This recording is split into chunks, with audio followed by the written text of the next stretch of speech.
한 해를 돌아보는 그런 시간이었으면 좋겠다, 그런 생각을 하게 됐습니다. 그래서 오늘 주시는 본문 히스기야의 말씀인데 이것을 가지고 저와 여러분 좀 은혜를 나누고자 합니다. 제목이요, 시작은 좋았으나 끝이 좋지 않은 사람. 이게 이렇게 정했습니다. 원래 제목은 이게 아니었거든요.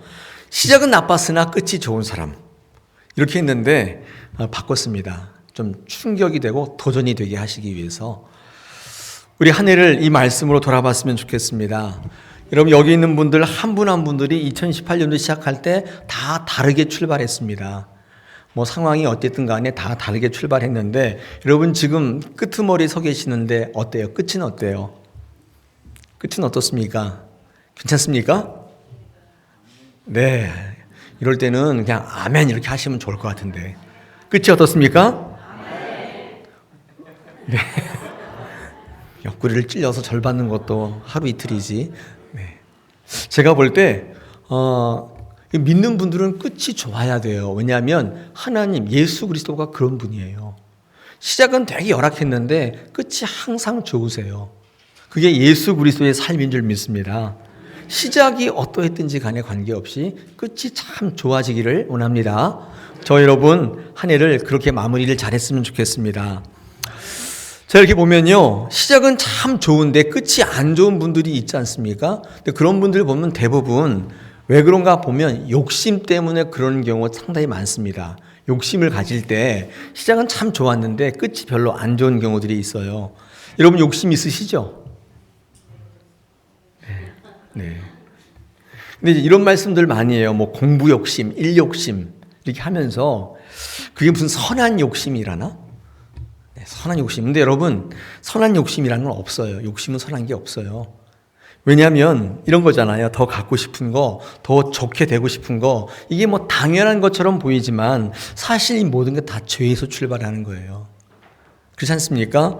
우리 욕심이라는 것은 사실 주신 것에 만족할 수 없기 때문에 생기는 마음이잖아요.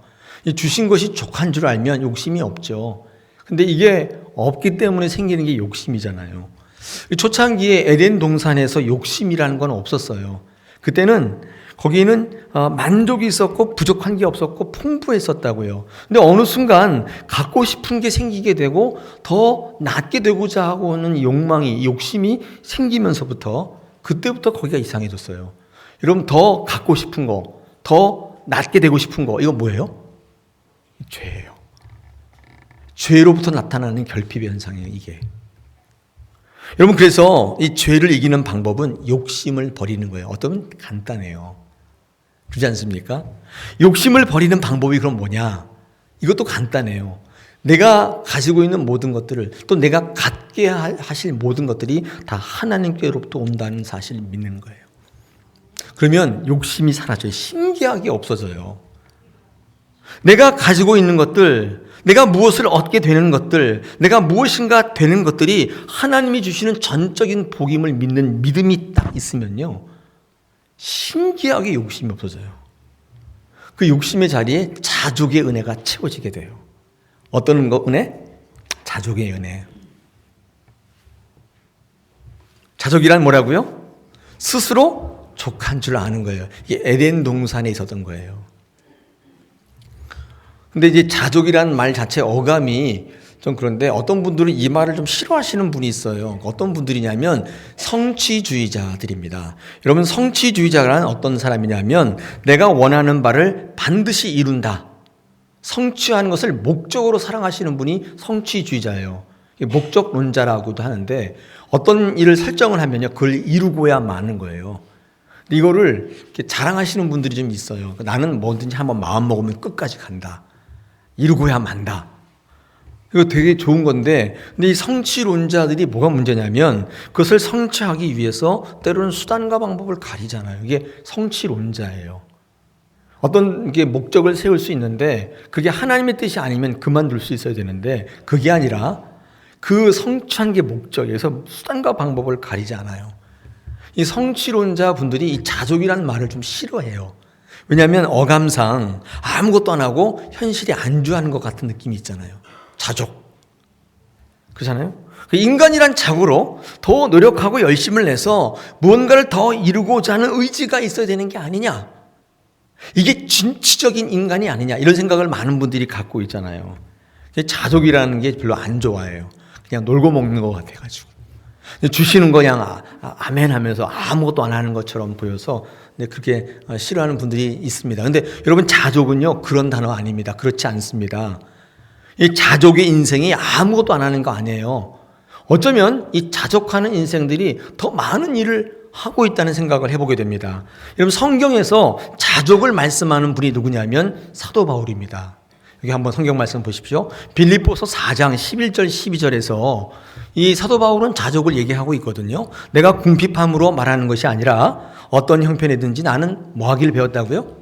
자족하기를 배웠노니 나는 비천에 처할 줄도 알고 풍부에 처할 줄도 알아 모든 일 곧 배부름과 배고픔과 풍부와 궁핍에도 처할 줄 아는 일체의 비결을 배웠노라.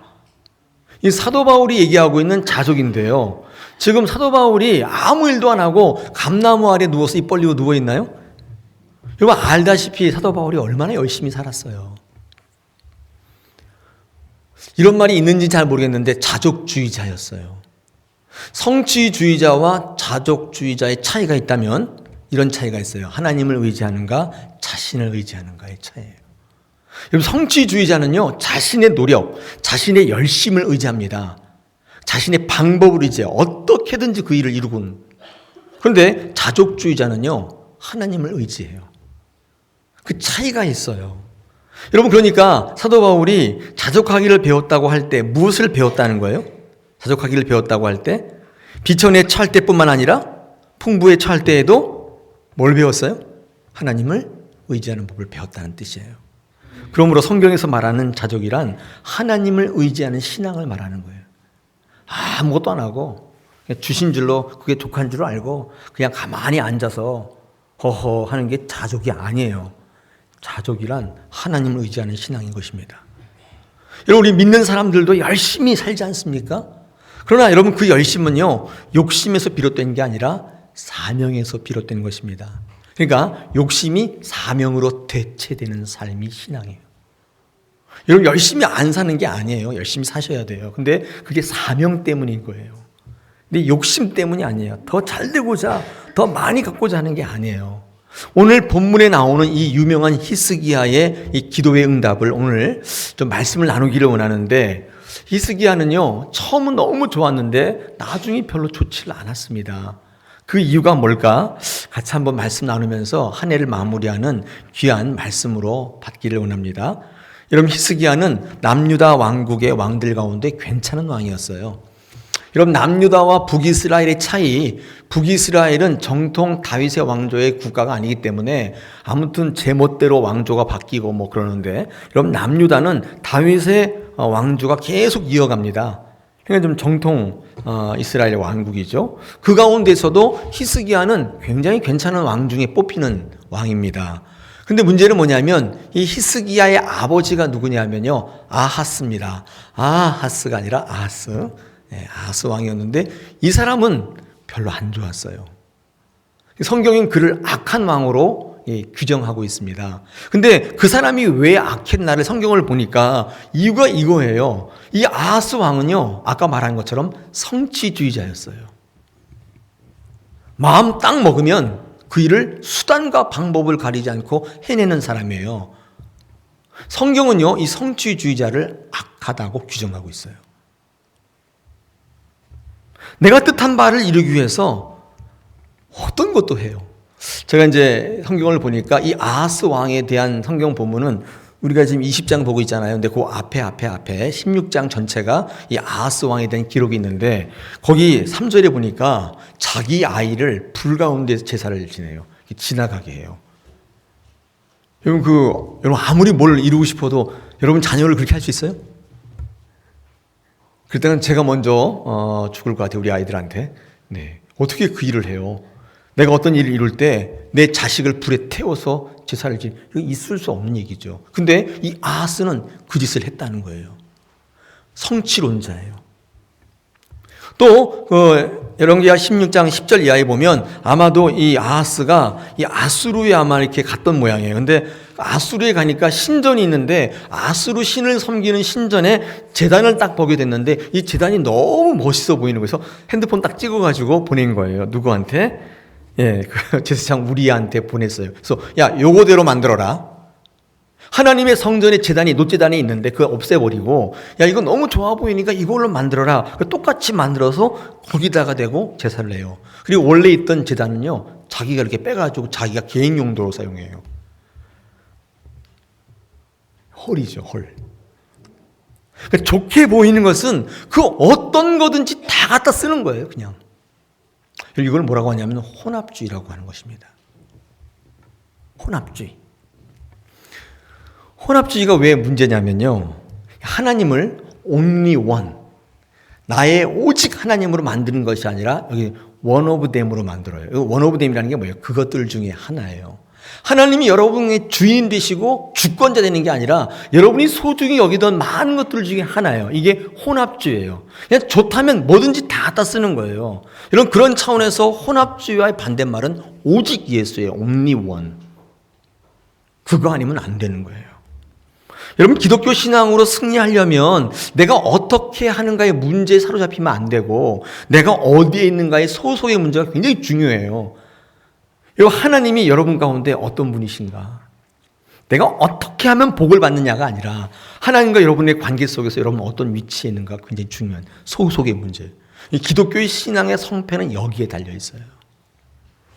아하스 왕은 자신의 목적을 이루는 데 있어서 하나님이든 이방 잡신이든 가리지 않았어요. 성취주의자예요.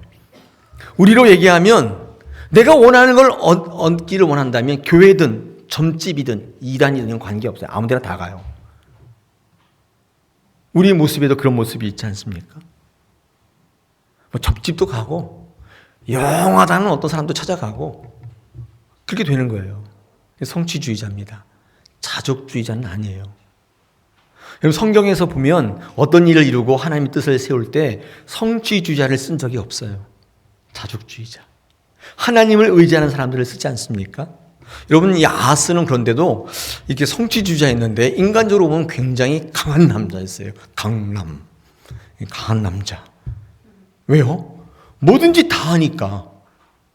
뭐든지 다 갖다 취하니까, 장점만 갖다 골라서 하니까 강한 모습이 있어요. 16장을 읽어보면, 열왕기하 16장을 읽어보면 여러분이 이 아람왕 르신하고 이 북이스라엘의 베가 왕이 연합해서 쳐들어오는데도 이 아하스를 이기지 못했다고 되어 있어요. 강한 사람이었어요. 제가 지금 히스기야를 말씀드리는데 이 아하스를 이야기하는 이유는 히스기야의 출발은 좋았는데 환경은 좋지 않았어요. 이 아버지가 악한 왕이었어요. 여러분, 그러면 자녀가 잘 될 수 있나요? 부모가 별로예요. 그럼 자녀가 괜찮을 가능성이, 물론 다 나쁜 건 아니지만 나쁘게 될 가능성이 많죠. 왜? 보고 들은 게 다 그거니까. 이 악한 아버지 밑에서 이 히스기야는 아주 악해질 수 있었는데 히스기야는 그렇지 않았어요. 이 환경과 조건과 이 한계를 뛰어넘었어요. 이 악한 아버지한테 배울 게 없었는데 환경이 별로 안 좋았는데 그의 시작은 굉장히 괜찮았단 말이죠. 그런 사람이 바로 이 히스기야입니다. 아버지가 이게 신앙으로 포장되어 있는 지독한 현실주의자. 여러분 주변에 그런 분 계세요? 늘 뭐 예배는 드리고 교회는 나가는데 생각이 지독한 현실주의자예요. 여러분, 그런 분 밑에 있는 자녀들 헷갈리죠. 도대체 어떻게 하란 말이냐? 교회 나가란 얘기냐? 아니면 뭐 지금 공부하란 얘기냐? 헷갈리지 않습니까? 여러분, 자녀들한테 권위 세우시려면 이거 잘 하셔야 돼요. 히스기야는 되게 헷갈렸는데, 근데 다행히도 아버지처럼 되는 게 아니라 하나님의 올바른 말씀을 붙잡고 시작이 좋았어요. 여러분, 그 옆에 이사야가 있었다고요. 선지자가 있었어요. 지금 환경이 좋지 않다 생각하시는 분 있으면 여러분이 바람직하지 않는 삶을 그 누구의 탓도 돌리지 마십시오. 여러분이 결정하실 문제예요. 누가 있습니까? 히스기야 보십시오. 환경과 조건을 뛰어넘는 그런 인물이었습니다. 그러므로 우리가 하나님 안에 있기만 하다면 환경과 조건의 나쁘고 좋음이 여러분을 결정할 수 있는 게 아니고 의미가 없어요. 하나님 안에 있기만 하면 하나님 앞에 좋은 신앙의 자세와 태도가 바로 갖춰져 있으면 상황과 현실이 여러분을 다실 수 없어요. 그게 그리스도인의 정체예요. 제가 늘 말씀드려요. 좋은 신앙이라는 건 좋은 자세와 태도예요. 오늘 태도를 잘 견지하셔야 돼요. 좋은 신앙은 뭐라고요? 좋은 자세와 좋은 태도예요. 그게 신앙이에요. 부모가 잘나서 자녀가 잘 되면 좋은데 뭐 그럴 수가 있는 가능성이 많죠. 근데 꼭 그런 거는 아니에요. 환경과 조건이 나쁘다고 해서 안 되는 게 아니에요. 세상의 모든 그런 가능성과 확률을 깨트려 버리는 게 바로 이 믿음이에요. 믿음은 세상이 결정되어 있는 것들을 무력화시켜요. 하나님이 다스리시기 때문에. 약할 때 강함된다는 것을 입증했던 왕이 바로 히스기야입니다. 그런 차원에서 히스기야는 모든 게 다 개척이에요. 다 새롭게 하는 거예요. 그럼에도 불구하고 그가 처음이 괜찮았던 것은 믿음의 선지자 이사야가 옆에서 도와주고 믿음의 얘기를 많이 해줬습니다. 그는 시작이 정말 괜찮았어요. 우리 다사랑교회 같아요. 환경과 조건은 열악한데 시작이 참 좋다고 생각합니다. 지금 우리 교회 형편에서 결과를 따지면 아직 시기상조예요. 근데 환경은 좋지 않지만 어차피 시작이 좋다면 하나님께서 그것을 주장하셔서 끝까지 가게 하실 텐데 우리는 그것을 믿고 의지하는 그리스도인인 줄 믿습니다. 할렐루야. 우리 마지막 주일인데 여러분 삶을 한번 돌아보시면서 환경과 조건이 좋지 않다면 이 말씀을 꼭 받으세요. 아, 나는 안 된 게 조건이 좋지 않아서야. 내가 사업이 이렇게 안 되는 게 돈이 없어서. 그렇지 않아요. 좋은 자세, 믿음의 자세 가지시면 그것을 통해 하나님 역사하시는 줄 믿습니다. 여러분, 이런 환경이 나빴지만 시작이 좋았는데 여러분, 이 히스기야가 어떤 과정을 겪게 되냐면 오늘 성경 보면 죽을 병에 걸렸어요. 1절 보십시오. 1절에 여러분 그 중반절에 여호와의 말씀이 뭐 하라고요? 너는 집을 정리하라. 이 말씀 너무 가슴 아파요. 집을 정리하라. 읽을 때 가슴이 심쿵하지 않습니까?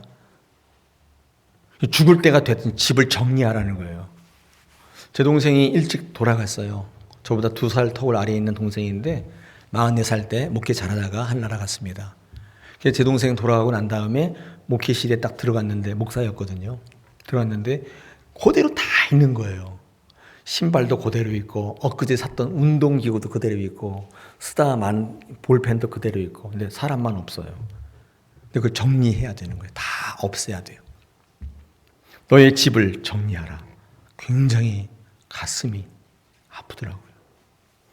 죽음은 그런 겁니다. 정리하셔야 돼요. 누군가가 여러분의 일기를 펴봐요. 죽음이에요. 누군가가 여러분이 자물쇠를 잠궈놨던 서랍장을 열어보는 거예요. 그게 죽음인 것입니다. 이사야 선지자를 통해서 히스기야에게 죽음이 선포됐습니다. 너의 집을 정리하라. 이 시작이 좋았는데 이런 어려움을 이제 겪게 된 겁니다. 여러분 2절 보십시오. 그때 히스기야는요 조금의 망설임도 없어요. 어디로 갑니까? 어디로 가요? 뭐 해요? 기도하잖아요. 기도의 자리로 가고 있습니다. 여러분 우리는 1절 2절만 읽어도 큰 은혜가 돼요. 여러분 절체절명의 위기에 있다면 한 해가 너무 힘들었다면 이유여야 불문하고 무조건 기도의 자리로 오셔야 돼요. 시간이 없는데요. 이유가 안 되는 거예요. 뭐 어려운 뭐 여행을 가야 되는데요. 뭐가 이유가 안 되는 거예요. 무조건 기도의 자리로 나오셔야 돼요. 여러분 이거 꼭 하나 가지고 가십시오. 누가 저를 뭐 힘들게 하는 그 이유가 안 되는 거예요.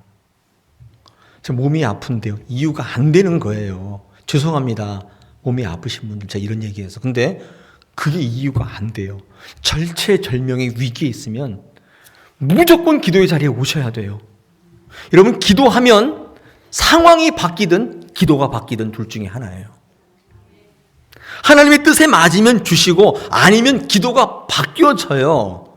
여러분 이게 기도가 갖고 있는 능력입니다. 그럼 무조건 기도하셔야 돼요.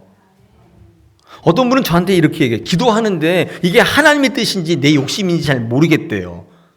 보십시오. 하나님이 원하시는 기도의 특징이 두 가지가 있어요. 첫째가 계속하게 돼요. 지속성을 갖는 거예요. 욕심으로 하는 기도는요, 이상하게 지속적으로 하지 않게 돼요. 중간에 슬그머니 사라져버려요. 이상하지 않습니까? 근데 하나님이 주신 기도, 하나님이 주신 비전은 뜨거움이 생겨요. 이상하게 계속 기도해요. 여러분, 처음부터 지금까지 기도하고 있는 제목이 있습니까? 아직 하나님의 때가 되지 않아서 나타나지는 않았지만 계속 기도하고 있다면 그 하나님의 뜻인 거예요. 두 번째 특징이요, 하나님의 때 주신다는 거예요. 적절할 때 줘요. 이게 하나님이 하게 하시는 기도의 특징이에요. 여러분이 원하는 때 주는 게 아니라 하나님이 원하는 때 주신다는 겁니다. 성경에 엘리야의 기도 있지 않습니까? 비 오지 않기를 기도하니까 비가 안 와. 비 오기를 기도하니까 다시 비를 줘. 기도하니까 비가 와야 할 때 오고, 기도하니까 비가 오지 않을 때 안 오는 거예요. 여러분, 그 때는 하나님이 결정하시는 거예요. 이게 하나님이 하시는 기도의 특징입니다. 반면에 기도가 없으면 모든 게 부적절해요. 적절치 않아요. 그 자리에 이렇게 어울리질 않아요.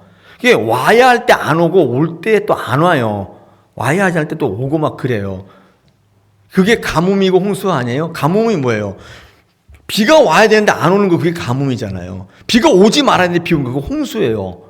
이 기도가 없으면 모든 삶이 이렇게 언밸런스해져요. 부적절해져요. 잠이 와야 되는데 안 오는 건 불면증이잖아요. 자지 말아야 되는데 자는 걸 불신앙이라고 합니다. 이 자리에 주무시면 안 되는, 자면 그게 불신앙이에요. 밤에 누웠는데 잠이 안 와, 불면증. 기도하면 이 모든 게 제자리를 찾아가게 만든다는 기도의 특징이고 기도의 능력입니다. 우리 한 해를 돌아보면서 내 인생이 지금 적절하지 못하다 생각하면 기도하셔야 돼요. 사람 찾아다니지 마시고 기도하셔야 돼요. 얼마나 좋아요. 아름다운 스테인드 글라스에 편백나무 좋은 향기에. 그렇죠? 오셔서 기도하십시오. 할렐루야. 제자리를 잡게 해줍니다. 여러분, 이 히스기야는요, 그의 기도가 즉각적으로 응답됐습니다. 4절, 5절, 6절 한번 보십시오. 이사야가 성읍 가운데까지도 이르기 전에, 그러니까 이사야가 이 죽음을 선포한다, 문 열고 나갔는데 성읍 가운데 오기도 전에 이미 하나님께서 그에게 응답하셨어요. 5절 중반절 보십시오. 내가 내 기도를 들었고 내 눈물을 보았다. 6절에 보니까 어떻게 응답하셨어요? 생명을 15년을 연장시켜 주셨습니다. 즉각적으로 응답하셨어요. 그죠? 할렐루야예요. 할렐루야. 저는요, 여러분의 기도가 이렇게 되기를 축원합니다. 잘 못 기다리시잖아요. 기다리는데 별로 재주가 없잖아요. 그래서 즉각적으로 응답되었으면 참 좋겠습니다. 이게 저 목회자의 솔직한 심정이에요. 기다리다가 지쳐가지고 난 이제 그만하겠다고 그런 분들이 속출하니까. 제가 오늘 이 히스기야의 기도 응답을 보면서 좀 안타까웠던 것은 죽지 않게 해주겠다는 응답이 아니라 뭐예요? 15년 연장시켜 주겠다는 15년. 그러면 이런 생각을 했어요. 그럼 15년 지나면 또 이 기도 또 해야 되네. 그렇죠? 그 또 응답 받았어요. 그 15년 또 지나면 또 이 기도 또 해야 돼요? 어떻게 생각하세요? 제가 드리고 싶은 말씀이 뭐냐면, 여러분 신앙이 이 땅에서 죽지 않기 위한 신앙이면 곤란해요. 이 말이 좀 이상한데 잘 죽기 위한 신앙으로 바뀌어야 돼요. 이 땅에서 죽지 않으려고 발버둥 치는 신앙이면 곤란해요. 여러분 그거 아세요? 우리 신앙이 강력해지려면 주 안에 있는 성도들에게는 이 죽음이 저주와 심판이 아니라 죽음조차도 복이라는 사실을 깨닫는 게 굉장히 필요해요. 저 오늘 여기다 준비하진 않았는데 요한계시록 14장 13절에 이런 말씀 기록되어 있습니다. 내가 또 들으니 하늘에서 음성이 나서 이르되 기록하라. 지금 이후로 주 안에서 죽는 자들은 복이 있다 하시매 성령이 이르시되 그러하다. 그들이 수고를 그치고 쉬리니 이는 그들이 행한 일이 있을 따름이라 하더라. 뭐라고 돼 있어요? 주 안에 죽는 자들이 복이 있다. 할렐루야. 그거 믿으세요? 이거 믿으시면 삶이 강력해져요. 죽음이 인간이 체험하는 가장 큰 한계예요. 이거 뛰어넘는 거예요. 강력해집니다. 여러분, 그런데 제가 볼 때 히스기야가 그런 믿음이 좀 없었던 것 같아요. 히스기야는요, 이 믿음이 좀 이렇게 위축되었는데 그 이유가 뭘까를 제가 살펴보니까, 이 히스기야가 시작은 참 좋았는데 삶의 여정 속에 믿음의 시련이 있었던 거예요. 이 건강이 악화되거나 이렇게 되면요, 여러분, 그분이 처음에 있는 그 시작 좋은 것을 끝까지 이어가기가 쉽지 않은 것 같아요. 좋은 일만 있으면 괜찮은데 중간중간에 이렇게 생명의 위협이 있고 건강에 문제가 생기지 않습니까? 그러면 그 믿음을 그대로 유지하기가 쉽지는 않은 것 같습니다. 이게 위축됐어요. 여러분, 우리가 살면서 가장 큰 시련이 뭐냐면 건강이에요. 이 건강의 문제예요. 이게 딱 생기면 초심에 이 신앙을 계속 유지하기가 어려웠던 것 같습니다. 이 죽음에서 살아났던 여러분, 이 히스기야의 모습을 한번 보겠습니다. 8절 한번 보니까 이렇게 되어 있습니다. 하나님께 증표를 요구해요. 아니, 그렇게 믿음이 좋았는데 근데 뭐라고 그래요? 증표를 달라는 거예요. 내가 15년 연장되었다는 증거를 대라는 거예요. 그러니까 해그림자를 뒤로 물려달라, 10도 뒤로 물려달라. 앞으로 가는 건 쉬우니까. 여러분, 이거 읽으면 어떤 생각이 드세요? 아유, 이 사람이 믿음이 별로네. 그냥 하나님이 하신다면 아멘이지. 거기다 대고 증거를 요구하니까, 그죠? 참 별로야. 근데 왜 별로였냐면 그의 괜찮은 신앙 속에 건강에 시련이 있었단 말이에요. 오늘 아프신 분들이 있죠. 마음속 흔들어 보세요. 그분들은 신앙 잘 지키셔야 돼요. 이렇게 될 가능성이, 위축될 가능성이 있어요. 그래서 하나님께 막 요구해요. 당신이 말이야, 증거 보여봐. 내가 말이야 했는데 뭐가 있어? 이게 보여봐. 이럴 수 있다는 것입니다.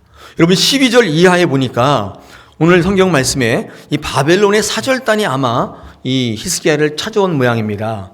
근데 공개가 금지되어 있는 보물창고, 군기고 이런 것들을 공개해서 모든 걸 다 보여줬어요. 여러분, 이 바벨론이 적국인데 특히 군기고 같은 거, 이게 무기 같은 거 이렇게 쌓아놓는 거 아니에요? 군사 비밀이에요, 그죠? 근데 그거 다 보여주면서 다 이렇게 보여줘요. 왜 보여줬겠어요? 왜 보여줬겠어요? 하나님을 증거하려고 보여줬겠어요? 하나님을 증거하려면 하나님 말씀 따라 보여주지 말아야 되는데 다 보여줬는데 이유가 뭘까 하면 자기를 드러내고 오고 싶었던 것 같아요. 죽음까지 이기고 여기까지 온 것은 봐라 말이야. 그렇죠? 여러분, 그게 어디에 나타났냐면 오늘 3절 보십시오. 3절에 뭐라고 되어 있습니까? 여호와여 구하오니 내가 진실과 전심으로 주 앞에 행하며 주께서 보시기에 선하게 행한 것을 기억하옵소서. 이렇게 기도해요. 그러니까 히스기야 마음에는 내가 죽음을 이기고 15년 연장 받고 그리고 선한 왕이라고 김도호 목사가 설교하게 된 것은 나 때문이다. 내가 괜찮아서 그래.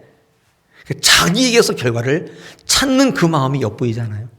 그래서 사절단이 왔는데 적국인데도 불구하고 다 갖다 보여줘요. 보라 말이야. 내가 얼마나 대단한지 보라는. 하나님을 사랑하는 게 아니라 자기를 자랑해요. 사랑과 자랑은 반대예요. 똑같은 랑자 돌림인데 달라요. 사랑의 반대가, 하나님 사랑의 반대가 자기 자랑이거든요. 자기 있는 것들을 은근히 드러납니다. 여러분, 이때 죽음보다도 더 큰 심판이 선고돼요. 17절 한번 보겠습니다. 18절까지. 여호와의 말씀이 날이 이르리니 왕궁의 모든 것과 왕의 조상들이 오늘까지 쌓아두었던 것이 바벨론으로 옮긴 바 되고 하나도 남지 아니할 것이요. 18절이 너무 마음이 아파요. 또 당신 왕의 몸에서 날 아들 중에 사로잡혀 바벨론 왕궁의 환관이 되리라 하셨나이다. 환관이 뭐예요? 전하, 이거 아니에요? 이 내시잖아, 내시. 내 아들이 내시가 된대요. 차라리 죽는 게 낫지. 근데 더 놀라운 건 뭐냐면 그 다음에 19절에 이 히스기야의 반응입니다. 제가 읽어보겠습니다. 히스기야가 이사야에게 이르되 당신이 전한 바 여호와의 말씀이 선하니이다 하고 또 이르되 만일 내가 사는 날에 태평과 진실이 있을진데 어찌 선하지 아니하리요. 이게 무슨 말이에요? 내가 사는 날에 평안함만 하면 되지 아직 닥치지도 않은 일이 이렇게 뭐가 이렇게 중요하냐. 그래서 자기 자식들 위해서 기도도 안 해. 이게 진짜 헐이에요. 헐. 어떻게 생각하세요? 이 믿음의 이 과정 속에 이 시련, 이 죽음에 대한 공포, 그 다음에 건강상의 문제는 사람을 이렇게 완전히 바꿔뜨릴 수 있어요. 신앙의 모습은요, 진짜 이게 지속성을 갖는 게 굉장히 중요합니다. 지속성이 없으면 근육이 생기지 않아요. 운동을 해보시면 뭐 어떤 거 이렇게 무거운 거 들 때 이게 무거울 때 이렇게 근육이 생기는데 하나도 안 무거우면 제가 이 핸드폰을 들어야 이게 근육 생겨요. 이게 핸드폰만 망가지지. 그죠? 무거운 걸 딱 들면요 이게 아프기 시작해 근육이. 그때 딱 내려놓으면 아무것도 안 돼. 그때 버텨야 돼요. 그때 이 근육이 생겨요. 근데 이 믿음의 시련이 올 때 히스기야는 그렇지 못했던 것 같아요. 위축됐어요. 끝이 안 좋았어요. 사랑하는 여러분, 우리가 이제 마지막 한 해에 서 있잖아요. 근데 여러분 시련이 있었나요? 한 해 동안? 건강에 위협이 있었나요? 어디 뭐 절체절명의 위기가 있었나요? 나 이러다가 죽겠네. 나 이러다가 완전히 쫄딱망해서 길거리에 내앉겠네. 그런 위기가 있었습니까? 이런 그 시련이 여러분의 근육을 발달하게 하고 이기게 하는 그런 요소가 되어야 되는데 그것 때문에 위축되었으면 지금 끝이 안 좋은 거예요. 내 자랑하려고 하고 나를 드러내려고 하고. 히스기야가 마지막에 안 좋았던 이유는요, 욕심이 있었던 거예요. 어떤 욕심이냐면 내가 주인 되고자 하는 거죠. 여러분 신앙에 있어서 욕심은 내가 주인 되고 싶은 겁니다. 여러분 신앙은 철저히 하나님을 주인 삼는 거예요. 나를 부인하는 것입니다. 그러니까 내가 주어가 아니라 하나님이 주어가 되는 거예요. 그러니까 내가 드러나지 않는 거잖아요. 어떤 일을 하고 희생을 할 때 내가 드러나지 않는 거예요. 하나님만 온전히 영광 받으시는 거예요. 근데 신앙에 욕심이 딱 들어오면 그때부터 어떤 생각이 드냐면 칭찬받고 싶고 인정받고 싶은 생각이 들어와요. 이게 신앙의 욕심입니다. 사람들이 몰라주는 것 같아요. 속상해요. 나만 이 일을 하는 거 억울해요. 견디지 못하겠는 거예요. 이런 분들에게 나타나는 게 불평, 불만이고 원망과 정죄와 지적이에요. 그리고 그 자리를 떠나요. 이게 이 문제, 욕심이 생긴 거예요. 여러분 지금 히스기야가 욕심이 생긴 거 아니에요? 모든 거 다 이기고 죽음까지 이기고 나왔는데 모든 걸 다 보여주는 이유는 나를 드러내고 싶은 거예요. 이 신앙에 욕심이 들어왔어요. 자, 여러분 이 말씀 드리는 이유는 제 얘기입니다. 저도 똑같아요. 저도 한 해의 마지막에 섰는데 저를 쭉 돌아보면서 그 욕심이 너무 많았던 거예요. 나도 좀 드러나고 싶었던 거예요. 나도 좀 주목받고 싶었던 거예요. 교회를 떠나거나 신앙을 그만두는 분들이 얘기를 들어보면 뭐 이런저런 이유가 다 많습니다. 근데 한 가지로 딱 귀결돼요. 이유가 뭔지 아세요? 왜 나를 알아주지 않냐예요. 왜 나만 하는가의 문제인 거예요. 아닌가요? 고상하게 이야기를 만드시고 이유를 대시지만 딱 그거예요. 왜 나를 인정해 주지 않느냐. 처음에는 너무 괜찮았는데 나중에 좋지 않은 경우들은 우리의 삶의 자리나 우리의 신앙의 자리나 할 것 없이 똑같아요. 거의 대부분 욕심 때문인 것입니다. 여러분, 히스기야는 자기 병이 나은 것이 자신이 과거 하나님께 행했던 선한 일 때문이라고 생각했어요. 기억하옵소서. 자기 공로를 인정해달라는 거예요. 나를 드러내기 시작했어요. 그때 위축된 신앙이에요. 사랑하는 여러분, 우리가 한 해를 돌아보면서 하나님을 자랑하는 인생이 돼야지. 하나님을 사랑하는 인생이 돼야지. 나를 드러내는 인생이 되면 안 되겠습니다. 우리 한 해를 돌아볼 때 그런 신앙이었는가를 한번 돌아봤으면 좋겠습니다. 이 스기야의 이런 경우를 바라보면서 하나님을 더욱 사랑하고 의지하면 하나님께서 이루시고 하나님께서 세우실 텐데 그만 믿음의 시련을 이기지 못해서 위축되어서 끝을 망치는 그런 신앙의 어리석음을 범하지 않게 되길 바랍니다. 하나님 지금도 우리에게 말씀하시죠. 우리는 이 치열한 삶의 현장을 살아가면서 어떤 것을 이루며 성취하는 신앙 이야기보다는 하나님을 바라보며 하나님을 의지하는 신앙으로 갈 때 우리의 일은 누가 이루시는 거예요? 하나님이 이루시는 거예요. 그 일은요 하는 게 아니라 되는 거예요. 우리 그 신앙을 붙잡고 가는 거예요. 오늘 이 자리가 지나면 다음 주에는 이제 새해예요. 여러분 우리가 하나님 안에 있지 않다면 오늘과 그날이 뭐가 달라요? 똑같아요. 실패의 연속인 거예요. 위축된 신앙의 연속일 뿐이에요. 늘 교회에 와서 고민하고 넘어지는 신앙일 뿐이에요.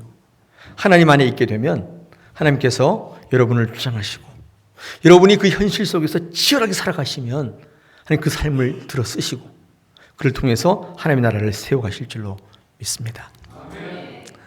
마무리를 잘 하시기 바랍니다. 매듭을 잘 지으시기를 바랍니다. 그리고 우리 희망찬 2019년도에 다시 만나십시다.